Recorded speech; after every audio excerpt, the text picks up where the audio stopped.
Éternel notre Père, je veux te dire merci. Seigneur, je veux bénir ton nom pour ce moment. Merci mon Dieu, mon roi, pour Côte de Vie. Merci mon Dieu, mon roi, pour chacune des personnes qui, par ces enseignements, par ce suivi spirituel, est édifiée et croit dans sa vie spirituelle. Seigneur, je prie aujourd'hui encore que tu viennes nous parler à travers ta parole et que le thème que nous allons développer aujourd'hui puisse être un facteur d'édification pour beaucoup afin que la gloire te soit rendue. Béni sois-tu parce que tu le fais, nous le croyons, nous le confessons et nous l'acceptons au nom de Jésus-Christ. Amen.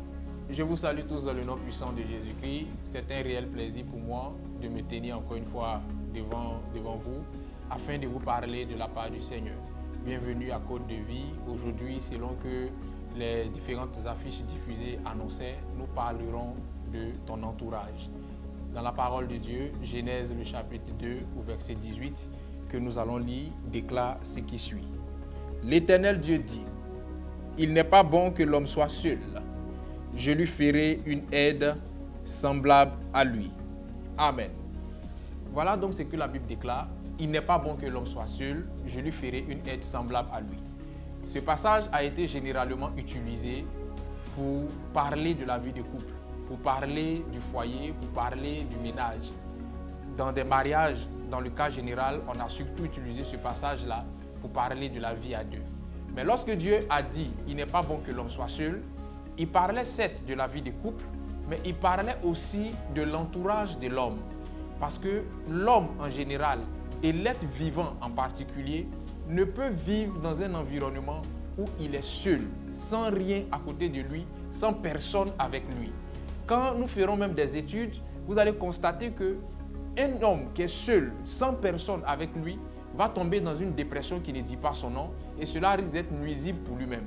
Un véhicule abandonné seul, sans être utilisé, même quand ce véhicule sera dans un état neuf, ce véhicule finira par déclarer des pannes et finira par s'autodétruire. Une maison, aussi neuve qu'elle puisse être, quand cette maison n'est pas habitée, cette maison finit par tomber en ruine. Une plante qui est quelque part isolée, qui ne reçoit pas d'eau, qui ne reçoit pas d'entretien, finit par mourir. Donc, tout démontre que l'homme et tout être vivant ne peut pas vivre seul, ne peut pas vivre dans un endroit, dans une isolation quasi totale, parce que l'homme a besoin d'avoir un entourage afin de développer quelque chose et de mieux se sentir. Alléluia. Tout ce que je viens de dire confirme la pensée du célèbre écrivain Seydou Badian qui disait que l'homme n'est rien sans l'homme. Il vient entre les mains de l'homme et il part entre les mains de l'homme. Fin de citation. Cela pour dire que ce n'est pas un homme que nous venons sur cette terre et ce n'est pas des hommes que nous partons de cette terre. C'est-à-dire, lorsque quelqu'un vient à la naissance, il transite forcément par un homme. Et lorsque quelqu'un quitte ce bas monde, ce sont des hommes qui le conduisent à sa dernière demeure. L'entourage est une chose importante et je dirais même que l'entourage est un mal nécessaire pour ta vie, est un mal nécessaire pour la vie de tout être humain. Que tu sois ministre, que tu sois président, que tu sois docteur, quel que soit ton statut ou ton rang social, tu as besoin d'avoir un entourage, tu as besoin de te faire entourer, tu as besoin d'avoir des personnes autour de toi qui vont agir ou interagir avec toi. L'entourage peut jouer un rôle capital dans ton devenir, positivement comme négativement. L'entourage peut être le facteur de ta réussite, comme peut être le facteur de ton échec, peut être le facteur de ta bénédiction ou le facteur de ta malédiction. C'est la raison pour laquelle il faut faire très attention au type de personnes qui constituent ton entourage. Parce que spirituellement, l'entourage est apparenté à l'arbre de la connaissance du bien et du mal. Quand nous lisons la Bible déclare que Adam et Ève ont consommé l'arbre de la connaissance du bien et du mal et leurs yeux se sont ouverts, leur intelligence s'est ouverte et ils ont commencé à pouvoir établir un distinguo entre ce qui était bien et ce qui était mal. Dans ton entourage, il y aura des personnes qui t'ouvriront les yeux sur ce qui est mal et il y aura des personnes qui t'ouvriront les yeux sur ce qui est bien. À partir de ce moment, il te reviendra de pouvoir faire un choix. Il te reviendra de pouvoir établir le chemin que tu veux suivre. Voilà comment certaines personnes ont vu la trajectoire de leur vie être détournée parce que ces personnes-là avaient dans leur entourage des gens qui ont seulement fait la promotion du mal. Et ces personnes ont fini par suivre le mauvais chemin parce que dans leur entourage, elles étaient plus influencées par des personnes qui leur montraient le chemin du mal. Et il y a d'autres qui ont été influencées par le positif parce qu'elles étaient entourées par des personnes qui ont fait l'effort de leur montrer le chemin des choses qui étaient bien, des choses qui étaient bonnes. C'est pour cela que j'ai dit tout à l'heure que l'entourage joue un rôle déterminant dans ta vie parce que ton entourage peut être un facteur de succès ou un facteur d'échec, un facteur de bénédiction ou un facteur de malédiction pour toi. Alléluia. Il peut aussi arriver que ton entourage ne t'influence pas négativement. Il y a certaines personnes qui ont du caractère, des personnes qui ont des valeurs auxquelles elles sont intimement attachées. Et donc, la mauvaise influence de leur entourage n'arrive pas toujours à avoir une certaine incidence sur leur personnalité. Le principe de l'entourage marche avec 4 grandes vérités de base. La première vérité que le principe de l'entourage va t'enseigner, c'est que c'est une erreur de dire que tu n'as besoin de personne. Certaines personnes voilent ces propos en disant « je n'ai besoin de personne excepté Dieu ». Il faut que tu comprennes une chose. Quel que soit ton rang social, quel que soit tes avoirs ou ton savoir, tu as toujours besoin de quelqu'un dans ta vie. Et même quand tu me diras que tu n'as besoin de personne en dehors de Dieu, c'est une vérité, mais c'est en même temps un mensonge. Parce que même Dieu, pour se manifester dans ta vie, prendra appui sur un homme. Aucune action divine et aucune action satanique n'a droit de citer dans la vie d'un homme sans le concours d'un autre homme. Pour que Dieu se manifeste dans la vie de quelqu'un, il passe par un homme. Et pour que Satan lui-même se manifeste dans la vie de quelqu'un, il passe aussi par un homme. Donc le premier principe de l'entourage t'enseignera que c'est une erreur de dire que tu n'as besoin de personne. Tu as toujours besoin de quelqu'un. Quelle que soit ta grandeur, tu auras toujours besoin de plus petit que toi. Et quelle que soit ta petitesse, tu auras toujours besoin de plus grand que toi. Il faille que chacun de nous, à un moment donné, ait le triomphe modeste. Parce que lorsque parfois nous avons un certain niveau de réussite et que nous avons un certain niveau de prospérité, nous avons tendance à tomber dans une arrogance qui ne dit pas son nom. Quel que soit ton niveau de réussite, tu auras toujours besoin de quelqu'un à tes côtés. Alléluia. La deuxième vérité que le principe de l'entourage va t'enseigner, c'est que tout le monde n'est pas remplaçable. Il y a des gens qui ont tendance à dire un des perdus, 10 de retrouver. Tout qu'on fait, je vais encore trouver quelqu'un. Il faut que tu comprennes une chose. Tout le monde n'est pas remplaçable. Il y a des personnes dans ton entourage qui ont une atmosphère spirituelle, qui ont une présence, qui ont une aura qui te pousse toujours vers le haut, qui te tire vers le haut. Ces personnes ne sont pas financièrement forcément stables. Ces personnes ne sont pas des personnes qui ont forcément de grands moyens. Mais ce sont des personnes qui, une fois qu'elles rentrent dans ta vie, il y a une stabilité qui ne dit pas son nom qui s'installe. Une fois qu'elles rentrent dans ta vie, ton esprit s'ouvre sur un certain nombre de choses. Ces personnes-là sont spirituellement et bibliquement appelées des aides de destinée. Quelles que soient les incompréhensions qu'il pourra avoir entre toi et ces personnes, efforce-toi de conserver tes rapports avec ces personnes. Parce que toute relation sincère connaît toujours des moments d'incompréhension. Une relation où il n'y a pas de moment d'incompréhension, laissez-moi vous dire que c'est une relation d'hypocrisie déguisée. Toute relation où on est sincère, il y a toujours un moment d'incompréhension. Mais il faut que tu arrives à établir un distinguo entre ces personnes de qui tu peux facilement te séparer et des personnes de qui tu ne dois jamais te séparer. Parce que ces personnes-là sont pour toi des aides de destinée. Voilà comment certaines personnes, de manière arrogante, sur la base de l'orgueil, se sont séparées de certaines personnes de leur entourage.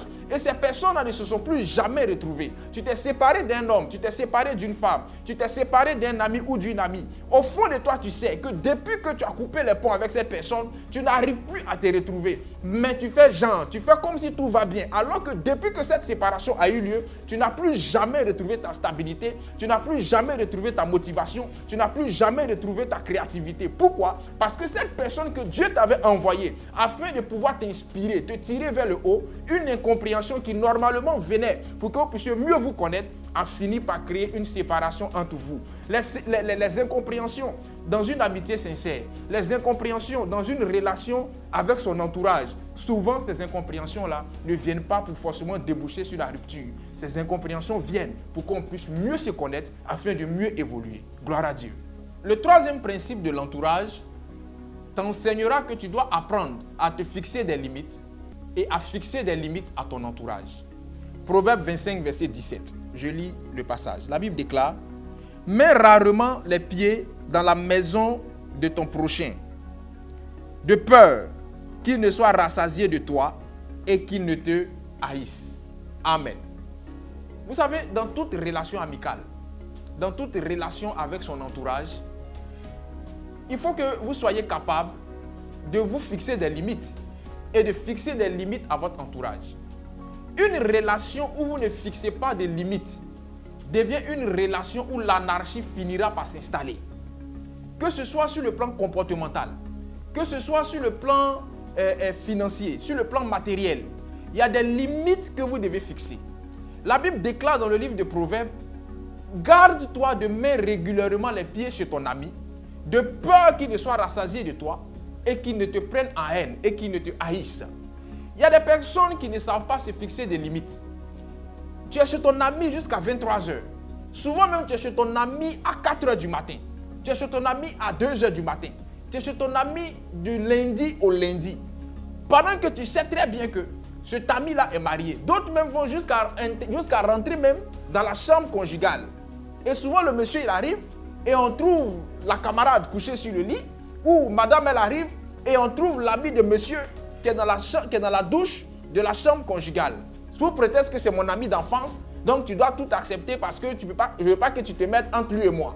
Mais à un moment donné, il faut savoir que ton statut a changé. Lorsque tu vivais seul, tu pouvais faire ce que tu voulais faire. Tu pouvais faire entrer qui tu voulais dans ta chambre et faire tout ce que tu avais envie de faire. Mais dès l'instant où tu es marié, il te revient de dire à ton ami, ah, voici des limites qu'il ne faut pas franchir. Et même dans des appels, souvent même tu es couché avec ton mari, ton ami va t'appeler parce qu'il y a un béret qu'elle doit te donner, il y a une information qu'elle doit te donner. Pendant que vous êtes dans votre intimité, tu vas laisser ton ami, tu vas laisser ton mari du moins, et causer des heures avec cet ami-là. Mais il ne faut pas être étonné que ton mari prenne cet ami-là en haine. Parce que même si toi, tu ne finis pas par détester ton ami, ton mari finira par le détester. Il y a des amis qui, à force de venir à la maison, ont fini par être détestés par les enfants. Même si toi-même, tu ne détestes pas cet ami-là, les enfants finiront par le détester. Et c'est à ce niveau-là qu'on colle des pseudonymes aux amis. Le tonton qui vient chaque midi là, la tante qui vient en talon jaune là. Parce qu'on est fatigué de te voir. Une fois qu'on sonne au portail, on est sûr que c'est toi. Sur une échelle de 10, on est sûr à 8% que c'est toi. Et effectivement, c'est toi. Tous les vendredis, on sait que tu vas arriver, tu vas repartir à 4 heures du matin. À un moment donné, il faut te fixer des limites. Il faut te faire rare. La meilleure manière d'être présent dans la vie d'une personne, c'est souvent aussi d'être absent. Si vous ne vous fixez pas des limites et que vous ne fixez pas des limites à votre entourage polluera votre vie. Ou vous-même, vous allez polluer la vie de votre entourage. Et une relation qui était partie pour durer sera une relation de courte durée parce que vous n'avez pas su respecter le troisième principe de l'entourage. Gloire à Dieu. Le quatrième et dernier principe de l'entourage, c'est que tout le monde dans ton entourage ne doit pas avoir accès à ton intimité. Et tout le monde dans ton entourage ne doit pas tout savoir sur toi. C'est à ce niveau-là que beaucoup de chrétiens commettent des erreurs. Et c'est à ce niveau que l'on se sert de la naïveté de ces chrétiens-là pour les utiliser, pour les exploiter et pour se servir d'eux. Vous savez, lorsque quelqu'un entre dans votre vie, lorsque quelqu'un entre dans votre entourage, quelle que soit la situation que vous vivez, même si c'est une situation de gourmet très avancée, ou si c'est une situation financière très catastrophique, ce n'est pas dit qu'au premier contact, vous devez tout dire à cette personne-là. Et souvent, ces personnes-là enveloppent cette mauvaise attitude du voile de la franchise, en disant que moi, je suis franc, je dis ce que je pense. Être franc, dire ce qu'on pense, ce n'est pas dire ce qu'on pense au premier venu. Ce n'est pas ouvrir sa vie jusqu'au fond de la profondeur de sa vie au premier venu. Parce que tu vas confier des choses à une personne que tu n'as même pas pris la peine d'étudier. Tu vas confier des secrets de foyer, tu vas confier des secrets de famille à une personne que tu ne connais même pas. Tu connais cette personne simplement de nom. Tu ne la connais pas dans son comportement véritable. Laissez-moi vous dire que la vie est une école où on ne finit jamais de connaître l'homme. Tu ne peux pas connaître quelqu'un à 100%. Mais avant de lui confier un secret ou de donner accès à cette personne, à ton intimité, il faut la maîtriser un peu sur des paramètres. Une fois qu'on a croisé le frère en Christ à l'église, au bout de 2-3 dimanches, on commence à lui ouvrir notre cœur. On commence à tout lui dire sur notre vie. Il sait tout de notre vie conjugale, il sait tout de notre vie financière, il sait tout sur notre vie dans tous les moindres détails. Mais c'est un danger. Quand demain, la relation va prendre un coup, ne sois pas étonné que ce frère-là t'expose sur les réseaux sociaux. Ne sois pas étonné que cette soeur-là te vilipende dans les rues parce que c'est toi qui auras commis l'erreur de lui dire des choses. Dans l'entourage de Jésus-Christ, il y avait 12 personnes qu'on appelait des disciples. La Bible déclare que Jésus savait que Judas allait le trahir. Il y a des choses que Jésus n'a jamais révélées à Judas. Parce que Jésus savait que lui, là, tôt ou tard, il va me trahir. Même en Marc chapitre 9, quand ils sont montés sur la montagne de transfiguration, avec lui, Pierre, Jean et Jacques, il a dit à Pierre et Jean et Jacques, gardez-vous de dire aux autres ce que vous avez vécu ici. Dans votre entourage, il y a 3 catégories de personnes. Il y a les Pierre, Jean et Jacques. Il y a les Judas Iscariotes. Et puis il y a les autres. C'est quand on dit à Pierre, Jean et Jacques là, on ne dit pas ça aux autres et on ne dit pas ça à Judas Iscariote. Et c'est quand on dit aux autres, on ne dit pas ça à Judas Iscariote. Vous, sous la bannière d'une pseudo-franchise, vous dites tout à tout le monde. Et on dit que mon cœur est blanc. Qui vous a dit même que le cœur est blanc? C'est voilà comment vous ouvrez des portes à des attaques qui n'ont pas raison d'être dans votre vie. Donc ne soyez pas étonnés que tout le monde vienne vous faire n'importe quoi et vienne vous faire subir ce que vous ne devez pas subir normalement. Alléluia. Lorsque vous lisez la Bible, de manière implicite, de manière indirecte, la Bible nous donne plusieurs catégories de personnes qui peuvent constituer l'entourage de quelqu'un. Je l'ai dit tout à l'heure, dans l'entourage de Jésus-Christ, il y avait 12 personnes qu'on appelait des disciples. Et l'entourage de Jésus-Christ était scindé en 3 catégories, pour ne même pas dire en 4 catégories. Il y avait la foule. La Bible déclare qu'il parlait à la foule en parabole. Il y avait Pierre, Jean et Jacques. Il y avait les autres. Et il y avait Judas Iscariote. Dans la vie d'un homme, il y a aussi ces différentes catégories de personnes-là, en termes d'entourage.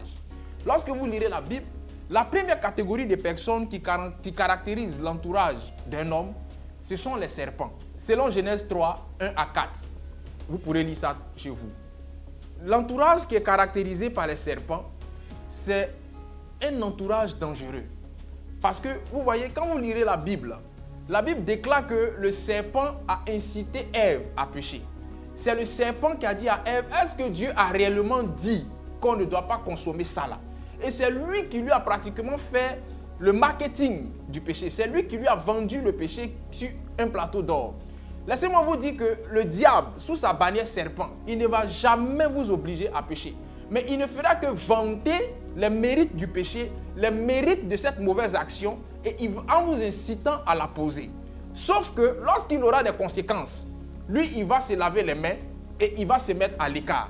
Et il y a des gens comme ça dans votre entourage.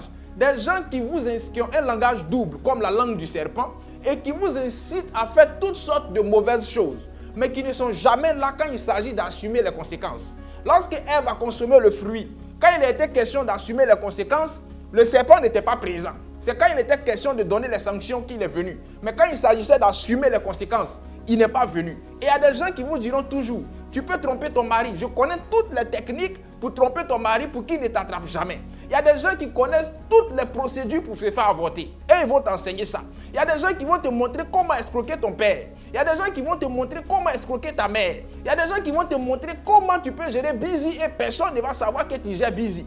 Eux, ils connaissent tout ce qu'il y a comme fausseté sur la terre. Ils savent où on vend la drogue, ils savent comment on fume, ils savent comment on tourne les partouzes, ils savent comment on fait tout ce qui est mauvais. Ils peuvent même t'initier à l'homosexualité. Mais une fois qu'il sera question d'assumer les conséquences, quand ton mari va t'attraper dans cette affaire d'adultère dans laquelle tu as commencé à t'inscrire, quand le sida va te frapper, quand tu seras frappé de maladies, tu verras que ces personnes-là vont disparaître comme le serpent. Elles ne seront jamais là pour assumer les conséquences des actions qu'elles t'ont incité à poser. Il faut faire très attention. Dans ton entourage, il faut être capable de détecter les serpents. Les serpents sont aussi ces personnes qui ont l'art de monter les gens les uns contre les autres. Ce qui s'en va dire à Y, ce n'est pas la même chose qu'il va dire à Z. Et il dit à Y, ne dis pas que c'est moi qui t'ai dit. Parce que le serpent, il a un langage double. Il est dans la fourberie, il est faux. Et c'est quelqu'un qui monte les gens. Et une fois qu'il y a des problèmes, il fait comme s'il est un parfait étranger à la situation. Méfiez-vous de ces personnes-là. Gloire à Dieu. La deuxième catégorie de personnes qui caractérisent ton entourage, ou qui peut caractériser ton entourage, ce sont les Chams. Quand vous lirez en Genèse 9, versets 20 à 22, la Bible déclare que quand ils sont sortis de l'arche, Noé, puisqu'il avait une vigne, Noé s'est mis dans un état d'ivresse et Cham a découvert la nudité de Noé. Lorsqu'il a découvert la nudité de Noé, il allait dire à ses frères comment est-ce que le père était nu dans sa tente. Et il y a des gens comme ça dans votre entourage. Des personnes à qui il ne faut jamais commettre l'erreur de confier un secret intime. Des personnes à qui il ne faut jamais commettre l'erreur de s'ouvrir Parce que ce que vous allez leur confier dans le secret, ces personnes finiront par le crier tout haut, aux yeux et à la face de tout le monde.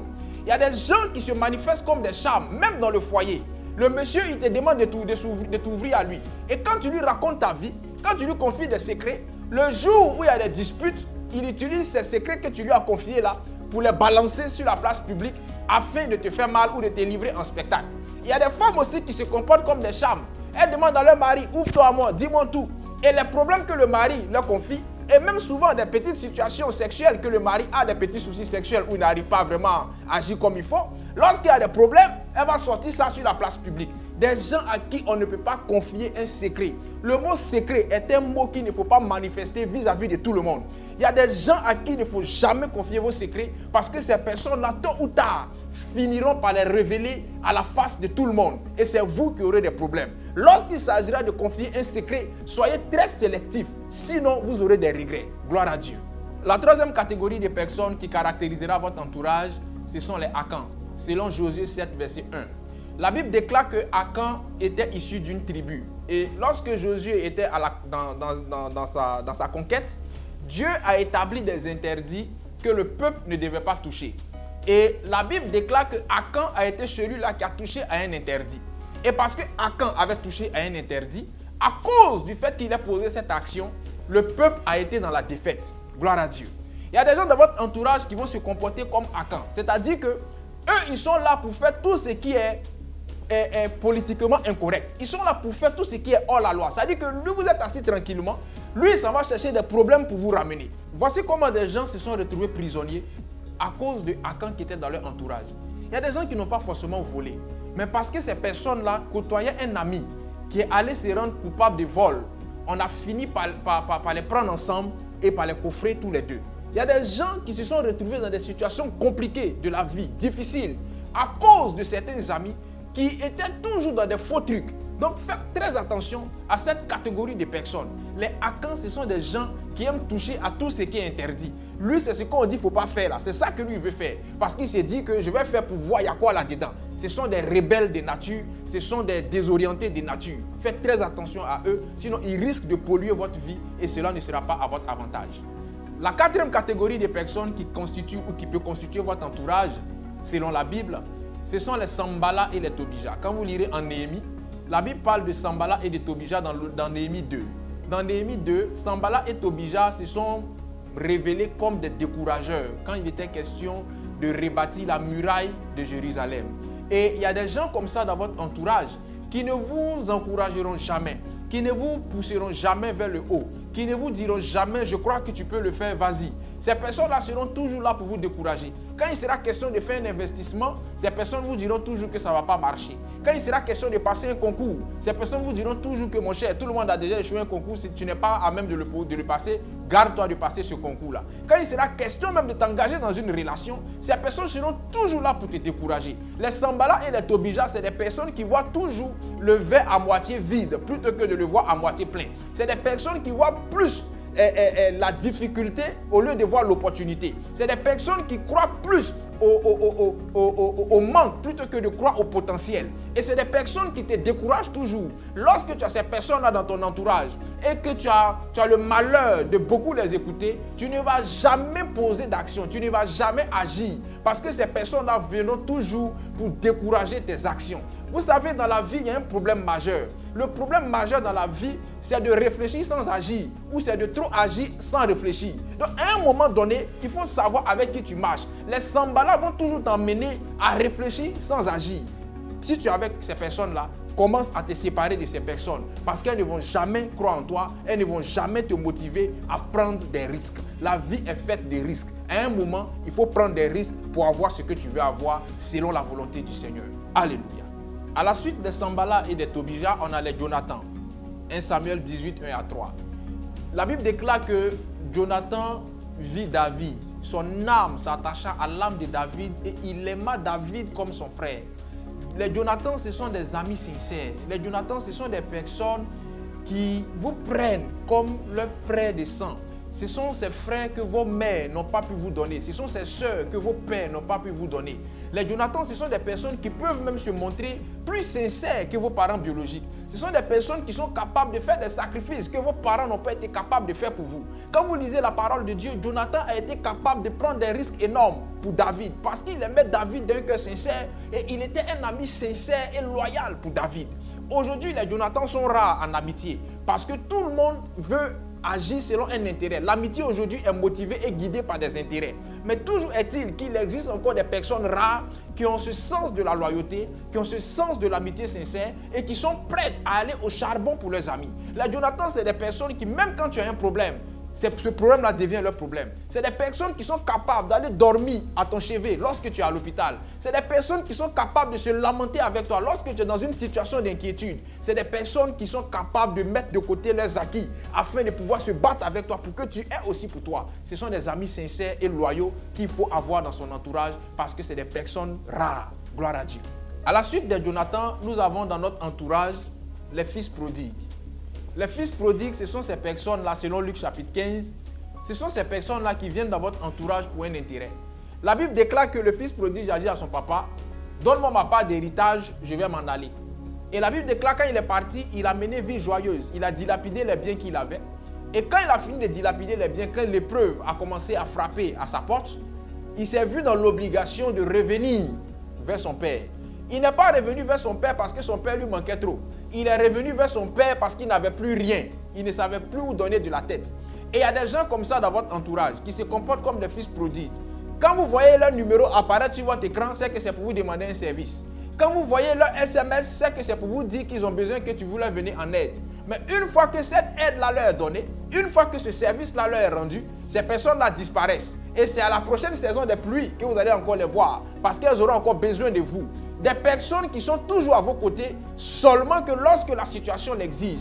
Mais quand vous avez besoin de ces personnes en retour, vous ne les verrez jamais. Vous allez les appeler 14 000 fois, ces personnes-là ne vont jamais répondre. Et lorsqu'elles auront besoin de vous, elles vont trouver des prétextes détournés, des arguments détournés afin de venir vers vous. À un moment donné, il faut faire comme Dieu a fait avec Moïse. À un moment donné, il faut pouvoir dire ça suffit à ces personnes-là. Nous sommes dans un monde où nous devons montrer l'exemple. Nous sommes des enfants de Dieu. Nous sommes le sel de ce monde.